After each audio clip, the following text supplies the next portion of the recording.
அரிசி பருப்பு சாதம் செய்ய தேவையான பொருட்கள் பார்க்கலாம். மசாலா முதல்ல அரைச்சிக்கணும். அதுக்கு மிளகு, சீரகம், பெருஞ்சீரகம், ஒரு பட்டை, 2 கிராம்பு, பூண்டு இது எல்லாத்தையும் மிக்சியில் போட்டு கொஞ்சம் கொரகொரப்பாக அரைச்சிக்கணும். 1 டம்ளர் அரிசிக்கு 1/2 டம்ளர் துவரம்பருப்பு, 20 சின்ன வெங்காயம், 1 தக்காளி, கடலப்பருப்பு, மஞ்சள் தூள், மல்லித்தூள், மிளகாய்த்தூள், அரைச்ச மசாலா, கடுகு, பெருங்காயம், மிளகா, கருவேப்பிலை. குக்கரில் 3 டேபிள் ஸ்பூன் எண்ணெய் விட்டு சூடானதுக்கப்புறம் கடுகு போடணும். பொரிஞ்சதுக்கப்புறம் கடலப்பருப்பு, சின்ன வெங்காயம், தக்காளி எல்லாம் சேர்த்து நல்லா வதக்கிக்கணும். இப்போ அரைச்சி வச்ச மசாலா சேர்த்துட்டு மஞ்சள் தூள், மல்லித்தூள், மிளகாத்தூள் சேர்த்துக்கணும்.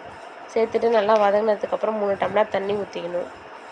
தண்ணி ஊற்றி தேவையான அளவு உப்பு போட்டுட்டு கொதி வந்தப்புறம் அரிசி பருப்பு நம்ம கழுவி வச்சு போட்டுட்டு குக்கரில் விசில் விட்டுடணும்.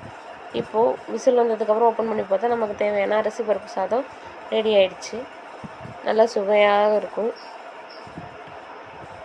இப்போ இது கூட நம்ம என்னென்னா வத்தல், அப்புறம் கத்திரிக்காய் வறுவல் வச்சு சாப்பிட்டா சூப்பராக இருக்கும். உருளைக்கிழங்கு எது வேணாலும் வச்சு சாப்பிட்லாம்.